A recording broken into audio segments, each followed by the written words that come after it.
When I met Iran and he told me what his plans were, they sounded very interesting, but obviously until you actually see the film, you don't know whether that's going to be the case.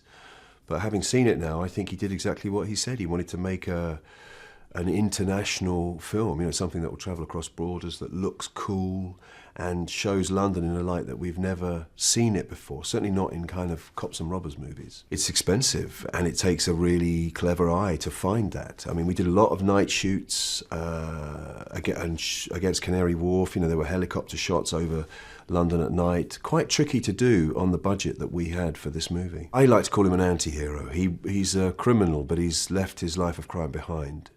But he's pulled back into it because his son is in trouble. So for the love of his son, he returns to England from Iceland, where he's been retired, and reawakens in James McAvoy's character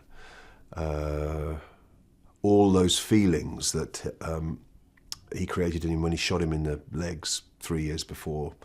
So James's character is after him. Being absent a lot from his son's life and his wife's life, because he was obviously engaged in this life of crime, which in itself is fairly egotistical. He then took them all to Iceland to get out of the UK.